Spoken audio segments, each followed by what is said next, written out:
काल दिवसभरात ज्या काही घडामोडी झाल्या राष्ट्रवादी संदर्भात, शरद पवार गटासंदर्भात, आता नेमकी तुतारी कोण कोण हातात घेणार हा सगळ्यांना प्रश्न पडला. कारण की शरद पवार यांनी आपले डावपेच सुरू करायला टाकायला सुरुवात केली आहे. कारण काल निलेश लंके आणि वसंत मोरे दोघांनीही शरद पवारांची भेट घेतली.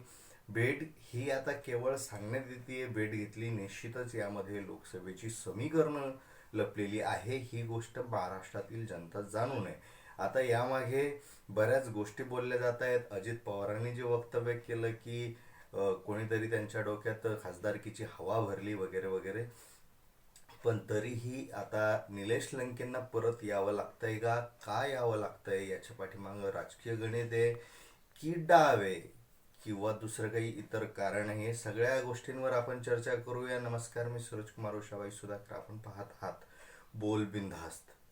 आपण एक व्हिडिओ केला होता, निलेश लंके यांचं डिपॉझिट जप्त होऊ शकतं, म्हणजे विधानसभेच्या दृष्टिकोनातून तो आपण व्हिडिओ केला होता आणि त्याची कारणं दाखवली होती. त्या कारणांमध्ये एकंदरीत अभ्यास केला तर कुठेतरी निलेश लंके यांना ती लढाई जड जाणार होती असंही आपण दाखवलं होतं. आता तो विचार करता त्याचा इम्पॅक्टचा जर विचार करता आपण जर पाहिलं तर कुठंतरी असं दिसून येतंय की त्या थेरीनुसार जर गेलो असतो तर निश्चितच निलेश लंके यांना पराभव स्वीकारावा लागला असता.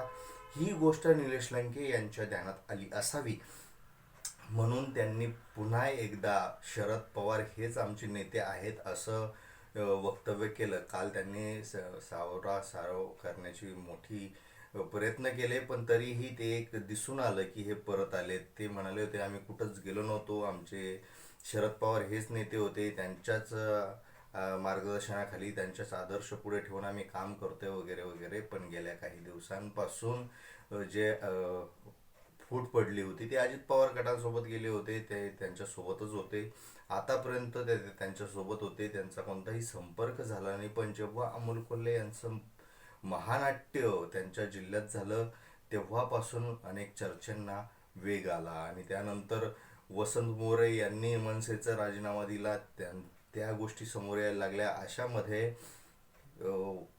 निलेश लंके हे जे आहेत हे यांना कुठंतरी समजलं, डावपेच कळायला लागले. दुसरी गोष्ट म्हणजे अहमदनगर हे जे शहर आहे त्याचं नाव बदललंय, आता अहिल्यानगर ठेवलंय. ही एक मोठी गोष्टी आहे आणि याचा फायदा राजकीय दृष्टिकोनातून मोठ्या प्रमाणात घेण्यात येऊ शकतो. पण इथलं जे तिकीट आहे भाजपाच्या वतीनं सुजय विखे यांना गेलंय. आता विखे घराणं आणि निलेश लंके यांचे जे वाद प्रतिवाद आहे हे सगळ्या महाराष्ट्राला माहीत आहे. आणि अर्थातच जे विखे आहे, विखेंना अंतर्गत पक्षातून इतका मोठा विरोध आहे की त्यामुळे त्यांची निवडणूक अवघड होऊ शकते असंही बोललं जातं. त्यामुळं भाजपा निश्चितच निलेश लंके यांना मदत करू शकतं का किंवा आतून मदत करू शकतं का. कारण निलेश लंके यांचे जे दुसरे मित्र आहेत शहरातले, जे की भाजपात जरी असले तरी विखे पाटलांच्या विरुद्ध भूमिका घेताना दिसतात. ते जे मित्र आहेत, मातब्बर मित्र आहेत, त्यांचे स्वतःचा एक मतदार आहे, निश्चितच विधानसभेच्या निवडणुकीत निलेश लंके त्यांना मदत करतील. पण अर्थातच त्या अगोदर त्यांना निलेश लंके यांना निवडून आणावं लागेल. दुसरी महत्त्वाची गोष्ट म्हणजे जो आपण व्हिडिओ केला होता त्यामध्ये जो आपण त्यांचा एक कार्यकर्ता दाखवला होता, त्या कार्यकर्त्याचा विचार केला. कारण तो कार्यकर्ता स्वतः आमदारकीला विरोधात उभं राहण्याची भूमिका घेत होता. तेव्हा आपण जर विचार केला तर तो कार्यकर्ता आता राष्ट्रवादी म्हणजे शरद पवार गटाचा कार्यकर्ता आहे, नेता आहे. आणि तो आता जर राष्ट्रवादीमध्ये प्रवेश केला, शरद पवार गटामध्ये यांनी प्रवेश केला तर निश्चितच शरद पवारांचा शब्द अंतिम मानून तो आणि त्याचे कार्यकर्ते सगळे जे आहेत ते सगळे निलेश लंके यांच्या खासदारकीला, यांच्या लोकसभा निवडणुकीला सगळे मदत करतील. म्हणजेच जो आवाका आहे, म्हणजे साहजिकच शरद पवार गट असेल, महाविकास आघाडीतलं जे काय वंचित जर आली तर वंचितचं मतदार असेल, त्यानंतर ठाकरे गट यांचे जे काही मतदार आहे, हे सगळा पाठिंबा जर पाहिला तर निलेश लंके निवडून येऊ शकतात. पण त्यांना अजित पवार गटांकडून साहजिकच संधी मिळाली नसती सुजय विखे पाटील यांच्यामुळं, कारण ते विद्यमान खासदार आहे. आणि आता त्यांना जर संधी पाहिजे, तिकीट पाहिजे असेल तर त्यांना परत शरद पवार यांच्याकडे यावं लागेल, महाविकास आघाडीकडे यावे लागेल.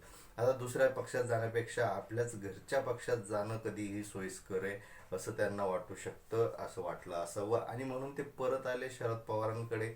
साहजिकच इकडे जिंकून येण्याचे चान्सेस जास्त आहे खासदारकीच्या संदर्भात आणि ते निश्चितच येणाऱ्या काळात अनेक घडामोडी घडणार आहेत. पण शरद पवारांनी आपला डाव टाकला आणि आपला जो रिसर्च होता तो कुठंतरी खरा ठरला. बोलबिंदाचा रिसर्च कुठंतरी खरा ठरला, कारण बोलबिंदाचं म्हणणं होतं की ते जर अजित पवार गटांकडून उभे राहिले तर निश्चित त्यांच्या निवडणुका ह्या अवघड जाऊ शकतात. तीच गोष्ट आज सत्य होताना दिसतेय. बोलबिंदाचं म्हणणं कुठंतरी खरं होताना दिसतंय. जर बोलबिंदाचं जे तार्किक आणि विश्लेषण जर तुम्हाला आवडत असेल तर सबस्क्राईब नक्की करा, कारण येणाऱ्या काळात अनेक अशा गोष्टी घडणार आहेत जिथं आपलं मत बऱ्याच ठिकाणी सत्य होणार आहे. आपल्याला काय वाटतं कमेंटमध्ये नक्की सांगा.